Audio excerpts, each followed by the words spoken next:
especially like to thank you for the World Bank to organize this in support of Tehreek-e-Insaf's Naya Housing Scheme. So I especially want to thank you and the experts that you have invited, which will advise us, because it's something which hasn't been tried in Pakistan.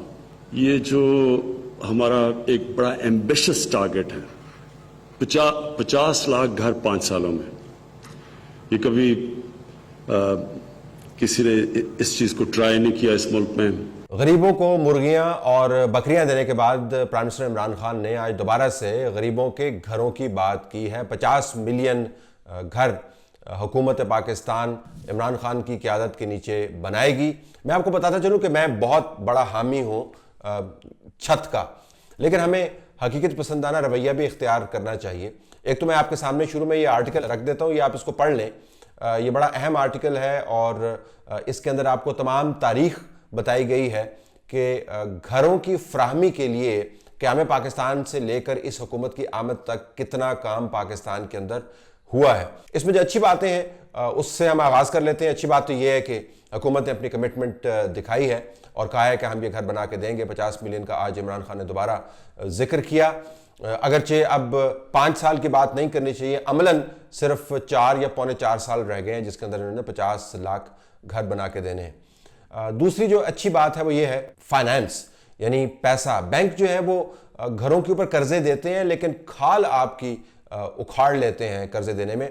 आपको तकरीबन 22% के ऊपर मिला जुलाकर बैंकों से अगर आप commercial rate के ऊपर लोन्स लें तो घर के लिए आपको कर्जा दिया जाता है, क्योंकि हाई रिस्क लोनिंग फैसिलिटीज़ को गर्दाना जाता है और इसके अंदर डिफ़ॉल्ट की प्रोबेबिलिटी बहुत ज़्यादा होती है, तो बैंक इसके ऊपर जो इंटरेस्ट रेट है वो बहुत हाई रखते हैं।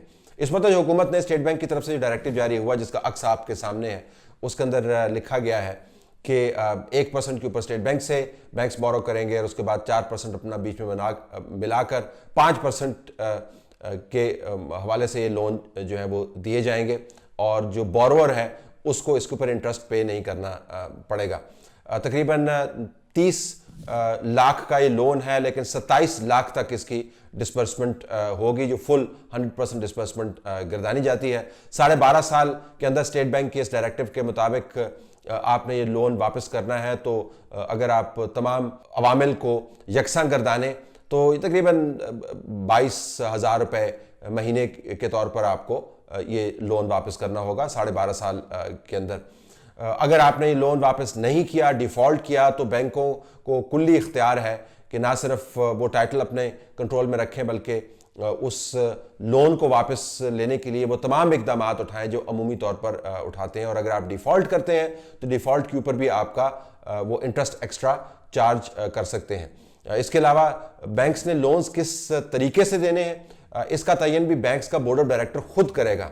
ऐसा नहीं है कि अल्लाह वास्ते अब स्टेट बैंक से आपको पैसे मिल गए हैं तो आप बिल्कुल धड़ाधड़ लोन दिए जाएं, तो बैंक्स के बोर्ड ऑफ डायरेक्टर्स को बाकायदा प्रोडक्ट्स लॉन्च करनी होगी ड्यू डिलिजेंस के साथ। अब आइए कि घर बन किसके लिए रहे। ये गरीबों के लिए घर नहीं बन रहे। प्राइम मिनिस्टर इमरान खान साहब को, जिन्होंने कल गरीबों के हवाले से बात की है, उनको खुद इल्म होना चाहिए कि गरीब की डेफिनेशन पाकिस्तान के अंदर जो हमने खुद बनाई हुई है वो क्या है। मैं बैन अक़वामी डेफिनेशन की बात नहीं करता।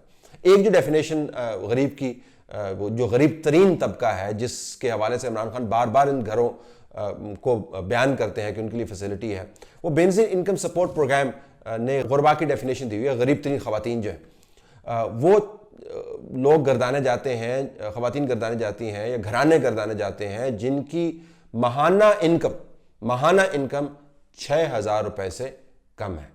माहाना इनकम 6,000 रुपये से कम है। अब आप अंदाज़ा कर सकते हैं कि जिस गरीब की माहाना इनकम 6,000 रुपये से कम है, जिसके पास किसी किस्म की कोई ज़मानत नहीं है, कोई अपना टाइटल उसके पास मौजूद नहीं है, वो इन घरों के लिए जो कर्जा है उस सहूलत से कैसे मुस्तफ़ीद होगा। जो ये गुरबा के लिए नहीं है, ये तो गरीब जो है मुकम्मल तौर पर इस स्कीम से एक्सक्लूड कर दिए गए। तो अब आइए कि ये जो बैंक्स ने कर्जा देना है ये किन किन कैटेगरीज को देना है, और ये बड़ी दिलचस्प डॉक्यूमेंट है जो मैं आपके सामने रख रहा हूँ। ये वेबसाइट के ऊपर अवेलेबल है, आप खुद उसको एक्सेस कर सकते हैं। स्टेट बैंक की तरफ से जो डॉक्यूमेंट जारी की गई है कि ये खास कर्जा देना किस किस को है, उसके लिए जो एलिजिबिलिटी क्राइटेरियन जिसको हम कहते हैं, यानी जिसके ऊपर आप क्वालिफाई करते हैं कि आपने ये कर्जा अगर आपने हासिल करना है तो किस तरीके से हासिल करना है।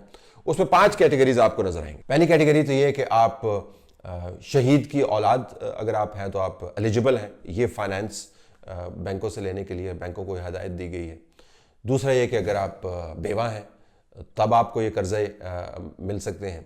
तीसरा ये है कि अगर आप फाटा की उन एजेंसी से, वो फाटा जो एग्जिस्ट नहीं करता बाय द वे, वो मर्ज हो चुका है, ये बार बार फाटा का लफ्ज़ इस्तेमाल होता है लेकिन हम चूँकि इस्तेमाल हो रहा है तो हवाले की तर्ज पे हम इसको इस्तेमाल कर ही लेते हैं कि फाटा की उन एजेंसी से आपका ताल्लुक है, वहाँ के आप रिहायशी हैं जो कॉन्फ्लिक्ट हिट हैं। 2 और कैटेगरीज हैं, अगर आप माजूर हैं तो फिर आप क्वालिफाई कर सकते हैं, और आखिर में अगर आप ट्रांसजेंडर हैं यानी ख्वाजा सराज की जो कैटेगरी के अंदर आते हैं। तो ये 5 कैटेगरीज हैं जिनके लिए बैंक्स ये वाले लोन्स जो है करेंगे। ये बैंक्स को हिदायत स्टेट बैंक की पॉलिसी के मुताबिक दी गई है। मुझे इल्म नहीं है कि जो बाकी कैटेगरीज हैं उनके लिए कर्जे की फैसिलिटी क्या है, लेकिन ये अहम है कि ये स्टेट बैंक ने ये खास सहूलत फराहम करके उसको बाद रिस्ट्रिक्ट कर दिया कि 5 कैटेगरीज जो हैं, बाकी कैटेगरीज को किस तरीके से कर्जा मिलेगा, किन शराइत पर मिलेगा, इसके ऊपर मुकम्मल तौर पर खामोशी है। 3 और अहम एरियाज के ऊपर खामोशी है। एक तो ये कि ये सूबाई सब्जेक्ट है, 3 सूबों के अंदर तो अमलन हुकूमत है पीटीआई की, चौथा सूबा सिंध जो है वो इसके ऊपर नाला है। आपने ज़मीन एक्वायर करनी है, आपने जगह आइडेंटिफाई करनी है, प्राइवेट लोग जो आपको ज़मीनें दे रहे हैं ज़रा वो भी अल्लाह वास्ते नहीं दे रहे, आपने वो ख़रीदनी है, तो ये प्रोविंशियल सब्जेक्ट है, आपने एक्वायर करनी है ज़मीनें।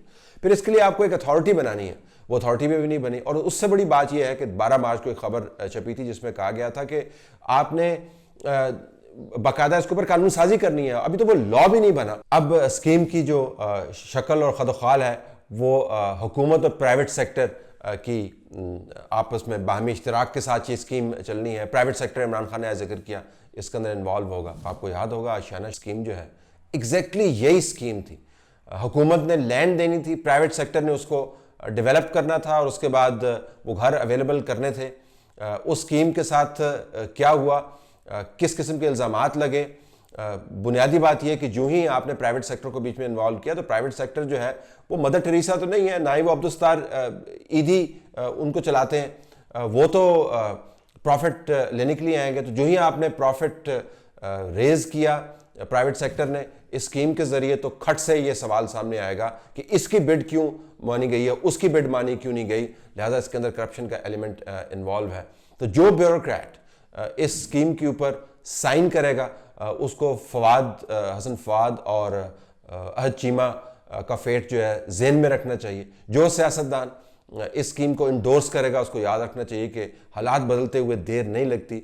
अगर शहबाज शरीफ जैसा तगड़ा चीफ मिनिस्टर जो है आशियाना स्कीम की वजाहतें करता हुआ नैब की कस्टडी के अंदर और जेलों के अंदर जा सकता है तो आप अंदाज़ा कर सकते हैं कि इतने बड़े पैमाने के ऊपर जो स्कीम्स बनाएंगे सियासतदान, उनके साथ क्या हो सकता है। तो ये वो सयाक व सबाक है जिसके अंदर आपने 50 लाख घर बनाने हैं।